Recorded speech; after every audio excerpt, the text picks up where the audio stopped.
Hey, everybody. Thanks so much for joining us for our live creator chat with Julio Anta. Before we begin, I'll be starting with some interview questions and then peppering them throughout. But please remember that this is an interactive chat and we encourage you to ask as many questions as you'd like through the Zoom text chat. I'll be reading your questions throughout the session. And now that that housekeeping is over, let me introduce Julio. Julio is a Russian Hello. based in New York City, raised in Miami in a Cuban and Colombian family. His writing focuses on the intersection of Latinx identity and American life. His debut comic series, Home, began publication in 2021 with Image Comics. Forthcoming work includes Frontera, a YA graphic novel from Harper Alley, and Si Se Puede, an adult nonfiction graphic novel from 10 Speed Press. Julio, thank you so much for being with us today. Thanks for sitting through the introduction. Of course. Thank you so much for having me. Of course. I'd love it if you would tell us a little bit about your newest work about home. Yeah. So Home is a comic series from Image, soon to be collected in a graphic novel in November. It's about a young boy named Juan who is separated from his mother at the US-Mexico border, just as superhuman abilities begin to emerge in him. And we kind of kick off from there and have a lot of conversation in the book about trauma and the guilt that he feels and the ongoing struggle between what to do with these powers, how much to conceal. But yeah, it's a 5-issue series and about a something like 120-page graphic novel once it's collected. And who did you write this book for? For librarians who are looking to put this on their shelves, Yeah. what section should they put it in? Who's the perfect reader? Yeah, I think 12 and up is the perfect age for people to start reading it. I do think it's appropriate for all ages above 12. I just think that's probably like the floor. But yeah, I think there's a lot of themes there. The main protagonist is a 10-year-old boy. But some of the subject matter is a little bit heavy with the trauma that he deals with and the separation from his mother. So that's why I think about 12 and up is the right age. Mhm. So because of the trauma that's in there, and because you're writing about, a 10-year-old boy, um, this must have been kind of difficult for you or any writer to put together, especially, I my understanding is that you're also a parent. Mhm. Was this hard for you to write certain scenes or move the plot along, or even just to, I mean, even just to live in this world, I Yeah. guess, as a parent? Yeah, I mean, it was really tough. The book was obviously inspired by the real life family separation policy. At the time in 2018, as we were all learning about family separation for the first time, I was like heartbroken and devastated by it. Not just as, the son of immigrants. My father came to this country as a 5-year-old refugee from Cuba. So, I saw my father in the eyes of these kids, but then also as a new father at the time, my son was 3 at the time. I saw him in the eyes of these kids that we'd see on the news. And, I kind of, before I knew I was going to write anything on the issue, I kind of dove into just reading and listening to everything I could about what was happening at the border with family separation. In hindsight, I think it was like, a weird way of coping with what was happening for me to just like overload myself with all this information. And then eventually when I had the idea for the book, it felt like I finally had a positive I don't know, channel for all of these feelings that I was having and all this research that I had done. And a lot of the scenes in the book are literally just straight from my research. In the 3rd issue of Home, there's a scene where Juan and his mother are on a phone call together. And it's their first time speaking since he was ripped away from her arms. And a lot of that is taken literally from audio that I heard of a phone call of a mother. She had no idea for months where her child was. I think one of the things that people forget about family separation, that it wasn't just, we're going to put these kids in a different room from their parents or in a different facility. They were shipped off around the country. And this particular mother who was on the phone with her child, she ended up finding out that her kid was sent to the Bronx and they were separated in Texas. And she had no idea for at least a month where he was and how to get in contact with him. And that was her first time speaking to him. And she's telling him, I'm so sorry for bringing you. Had I known, I would have never done this. I'm so sorry for being away from you and not being able to control this. And a lot of that was the direct inspiration for that scene and a lot of other scenes throughout the book too. So it was tough. Yeah, it seems like it presented many unique and kind of harrowing challenges. Um, the way that you deal with it in the story itself, you've laid out a plot that is both character driven and issue driven. And I'm wondering how you balanced those two elements so that your characters never feel anything less than human. The characters never get overshadowed by the issues, even though the issues are so large. Mm-hmm. And I'm wondering how you approach that as a writer and walked that line. Yeah, I mean, I think the number one rule that I gave myself when I started writing this was that I didn't want this book to be about politics or about, a president or about what ways does one party deal with immigration versus the other. I wanted this to just be a highly character-driven story that was about how this one character and his family react to the politics of family separation. Because at the end of the day, I think we kind of get bogged down with, one side is pushing this false narrative, the other side is saying that they're against it, but ultimately things don't necessarily change no matter who's in power.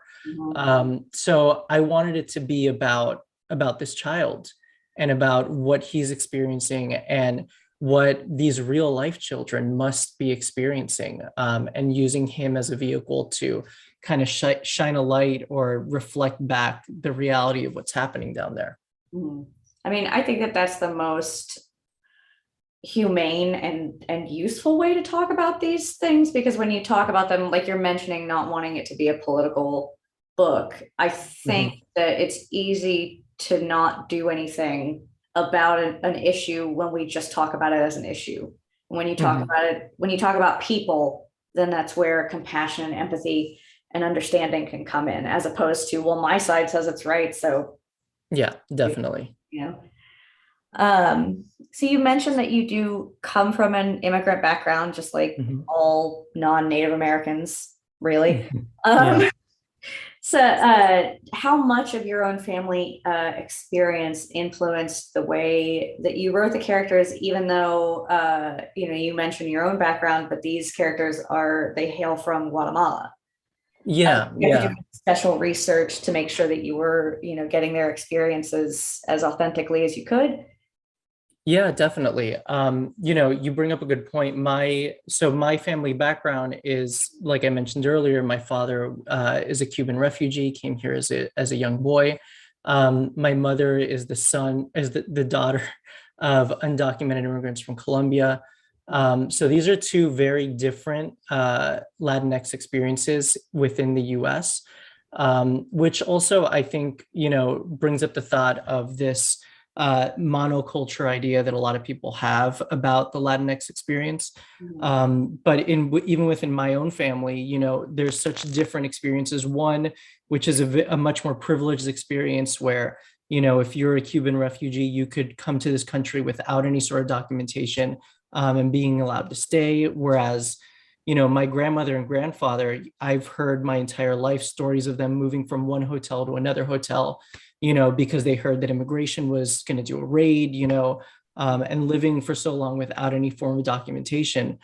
But again, those are two very different experiences, but also not the experience of Juan in the book. So, the character of Juan, his relationship with his mother is very much based off of my relationship with my mother when I was that age. But I did do a lot of research to make sure that, it was true and authentic to that experience. Mhm. Ultimately, I wanted to write about family separation, but because I wanted it to be authentic, I didn't want to make the character Colombian or Cuban. I wanted it to be more authentic to what's actually happening nowadays at who are the people that are asking for asylum at the border. Right. So yeah, a lot of research just to make sure that it was true. Mhm. Yeah, I mean, it really comes through. You can feel it. The working with Anna, one of the other things that really feels authentic are all the locations they go Mhm. to, like not just the because it's a comic book, it's words and it's pictures. And so you Yeah. have to do that other balancing act of, is everything that I'm writing feeling true? And then are these places, if I'm writing about a real place, is my artist depicting it in a way that's going to feel familiar to people Mhm. who have been there? How did you go about talking to her about the locations and the feel? How much control did you feel like you needed to have over the art, and how much direction did she give, her piece of the puzzle? Yeah. So I don't think I mentioned this earlier, but I'm from Miami originally, live in New York now. Anna lives in Poland. So, we're both, neither of us have any, real connection. I have some family in Texas, but, not like real lived in connections to the area where the story takes place. So it was like everything else in this book, a lot of research. So if you look at my scripts, it's filled with photo and video reference. So everything from when they're at the Reynosa McAllen border crossing the international bridge, I literally was on Google Maps doing screenshots of street view, Yeah. sending videos of like reporters interviewing people there. I sent her so much reference material and just told her, we want it to be authentic, but I'm also not going to control, I don't want to control everything that you do. But it was a great pairing because she was able to take all those references and make it in a way that I literally had people reach out to me, whether it's like DMs on social media or emails, and say that like they're from that area and it looks exactly the way that it really is. Which that's what all the research in the photo reference was, all the little details, everything from like, the way that the building is structured to the fact that there's huge bird migration in that area. So we put, a lot of birds in that scene. Yeah. So, I think with something like this, it takes that extra level of care to make sure that it's authentic, especially when you're someone like me and Anna who, have never lived in that area of Texas or anything. Yeah. I mean, the care is evident, and I love that you put in the bird migration as well. That's another factor to to the tragedy of family separation. And what happened in this country is that all of these walls that we're building are not only hurting people, but they're destroying the environment and Yep. hurting bird migration and hurting the local towns down there who make a living off of bird Mhm. tourism. Yeah. Um, yeah, I don't. Oh, it's just awful. Sorry, I Yeah. could go into a whole thing. I know. It's easy with this one. Yeah, it's so easy to just go completely down a rabbit hole of sadness. But for Juan, you gave him and his family not just the sadness and the tragedy of what they are tackling and the circumstances that they're facing, but you also have given them these powers. And I was hoping that you could talk to the audience a little bit about how you decided which sibling or family member was going to have what power. What were your Mhm. inspirations for giving them the abilities that they have? Yeah. So the overall inspiration for the powers was really the idea that and I'm not the first person to do this, that the superhuman or the superhero origin story has a lot of parallels to the immigration story. And that goes back, I'm sure, further, but as far as Superman and the Jewish experience, I'm sure there's evidence of it even further beyond that. But every character that was given powers, their powers were a physical manifestation of what was going on, what's going on with their life and their personality. So with Juan in particular, he has this fiery, projection power, kind of like the easiest way to describe it to most people is like Captain Marvel. It's very similar to her powers in the movie.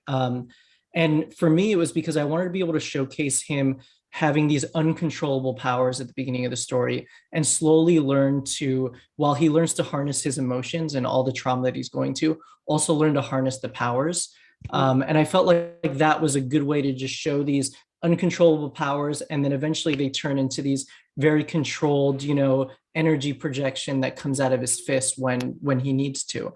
And then with Gladys, his aunt, who comes in maybe like halfway into the book as his sort of surrogate mother, protector, and now someone who's going to mentor him and train him with these powers. She has this like force field ability. And to me, that was like the protection, the way that she's able to protect him. And when she needs to, she can turn that force field into its own, offensive energy blast when she needs to. But mostly she and her personality is more to, hide herself, assimilate, and protect those around her. This is very big Tia energy. Just Yeah, yeah, yeah. for sure. Yeah. And with the other characters, how did you come up with their roles and their specific?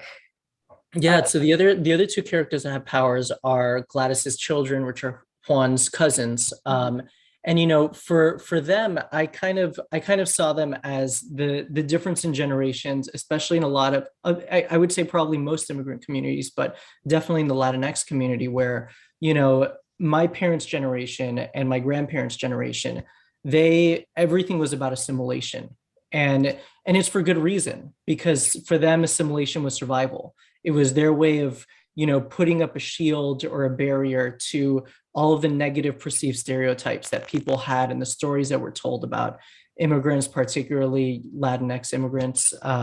So I think now with the younger generation, there's always this renewed desire to be themselves and to not shrink themselves and shrink who they are in their culture.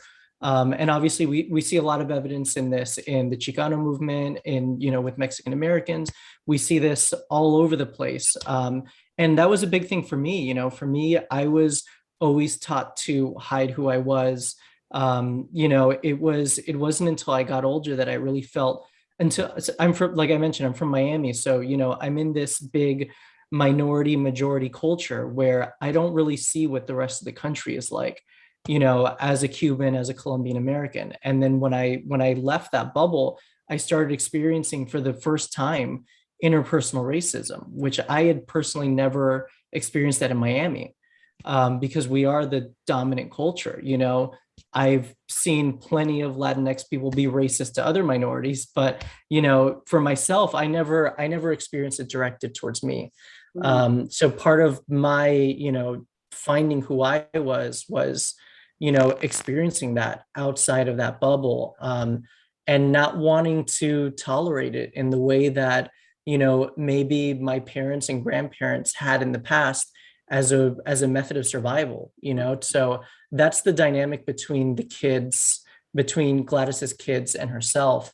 Her son has these superhuman ability, powers, and the daughter has these like magnetic abilities, kind of like Magneto.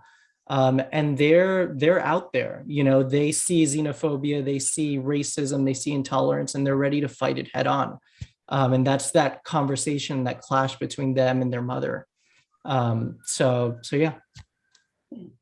That's really beautiful. I think that is so emblematic too, about like you're saying about the other generations, that there have been these, I mean, you don't want to be the sort of person who's like, how can you ever understand what happiness is if you've never had a toothache, that line of thinking. But there is something to the strength that I think marginalized communities start to show when they're put under pressure. The diamonds that emerge from that sort of Yeah, definitely. action. And then moving in that direction, what would you say is your favorite part about having worked on this book, which undoubtedly was probably a challenge to get through, but must have been so rewarding in so many different ways? Yeah, I mean, seeing the first issue published was huge for me. We started working on this, I would say in the fall or, maybe like October, November of 2018. Family separation, we all learned about it in the spring of 2018. And then, sometime in the fall, I had the idea, and it was the first comic I've ever written.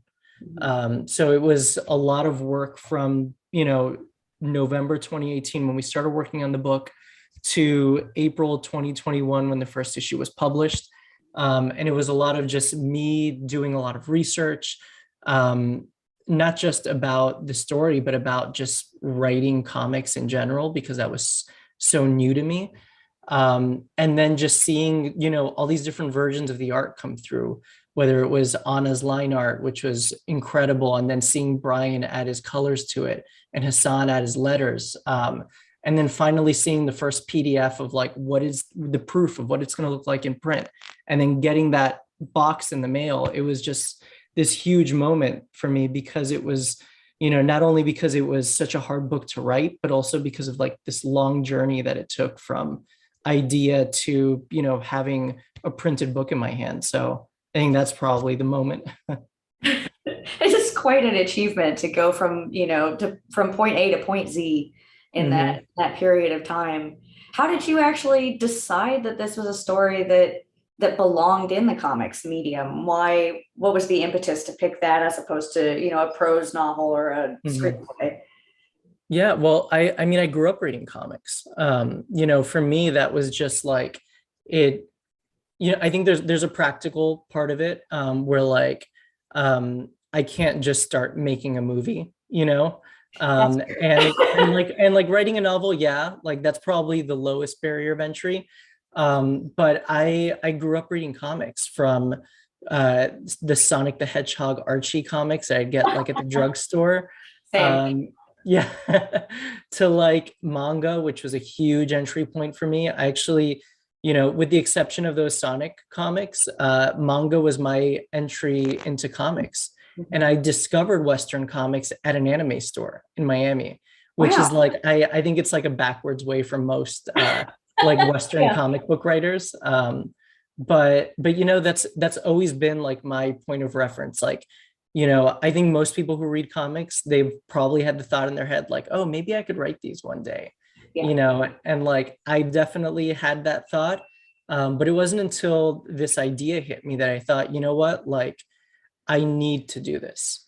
Yeah. Whether it's something that like I publish as a web comic or a Kickstarter or whatever, I just felt like I had to do this. And obviously, as a fan of comics, and I like Image was like the pinnacle of like where it could end up, and I never, I tend to like have these like, oh, this is like the best case scenario. Like I would love for this to happen, but Yeah. also know like realistically, like I'll probably, kickstart it or whatever.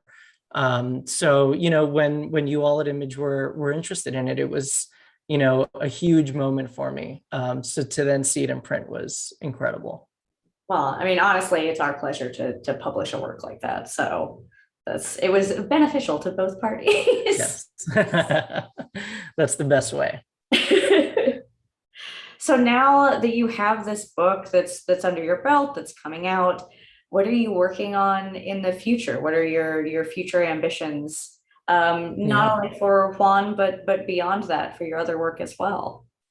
Yeah. Well, you mentioned a couple of books. The only two really that are public right now that we can talk about. But Frontera is my first YA graphic novel. That'll be out in 2023. Mhm. With my really, he's become one of my best friends, Jacoby Salcedo. He's my the artist and my co-creator on it. We met making mini comics that we just posted online. And now we're doing this graphic novel for Harper Alley. And then Si Se Puede is the way that I describe it is like Magic School Bus meets, like Latinx history in the US. So, the premise of the book is a big exhibit at a museum about the impact that Latinx people have had on American history and culture. And every chapter of the book is a different thing. So one of them is sports heroes. Another one is civil rights icons. And it's a book that I'm really excited about. It comes out in the fall of 2023. It's called Si Se Puede. And it's, for me, it was a lot of fun to just like do all this research and learn all this history that even in Miami, which is like predominantly Latinx, I didn't learn about most of these people. So, it's an opportunity for me to talk about all of these heroes that deserve way more recognition in American society. So, yeah. I'm so excited about that. Also, as soon as you said Magic School Bus, my brain just lit up with 100 different like Latinx Mrs. Frizzles. Yes. A million, a rainbow of frizzles. Yeah. Yaika says Magic School Bus Latinx history sounds amazing. And Karina says, hi there. Sorry, I joined so late. Karina, don't worry about it. These are all going to be recorded. You can come back and watch them again. She says your graphic novel looks amazing and is asking if it comes out in November. Yes, it'll be out in November. I forget. I think I don't know if you have the date. I think it's like November 20. I think it's the release date right before Thanksgiving, I think. November 23rd in the book market. Yeah, that sounds right then. Excellent. Karina also says, oh God, I scrolled away from it. I come from a family of immigrants and this issue is so important. Thank you, Karina. Thanks. And then Yaika says, as a Puerto Rican, Boricua, who often lived in places where I was the minority, it's so great to see Latinx characters and history being discussed. Yeah, I mean that was one of the main, reasons why I mentioned earlier, I thought like, oh, I'll have to kickstart this or make it a web comic, but the ultimate aspiration for this was for it to be, a comic that is widely available in comic shops and bookstores. And that's because we so rarely see Latinx heroes or Latinx characters in general. I think there's a lot of incredible Latinx creators who have been doing the work before me. But I think there's still so much more that we should be seeing. I think especially, with the amount of media that, and these are just like statistics, but the amount of media that the Latinx community consumes, we have the lowest amount of representation, whether it's in movies, TV, books, and I think honestly, even less in comics. And graphic novels. So, for me, it was really important for it to be as widely available as possible, to just get this representation out there, and not just for us to see ourselves, but also for people to get a window into the reality that some people are experiencing. Yeah, to be a window and a mirror, and we need more of those. Karina is asking, do you recommend any organizations that can help with the issues on the border? Yeah, RAICES is a big one, RAICES. They do a lot of work, especially a lot of lobbying work to, lobby politicians for, better immigration policies, DACA, all of that kind of stuff.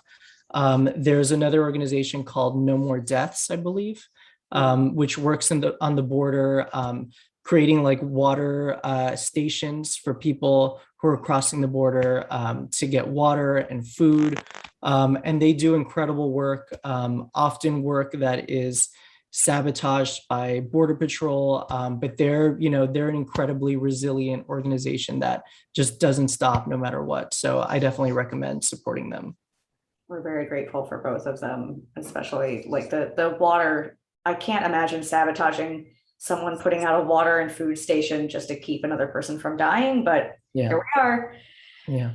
On that note, we only have about a minute left, but I was hoping that you would tell our audience where they can follow you outside of the conference, where they can follow your work and find more about what you're up to.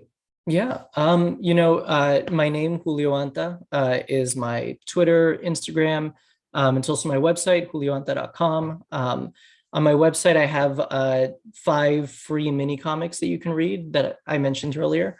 They're just, from 4 to 10 pages, just different stories about whatever I was angry about that day, really. But you can also on the website find information on how to order home, whether it's at a local comic book store or at a bookstore. So yeah, follow me and you'll get all your news there.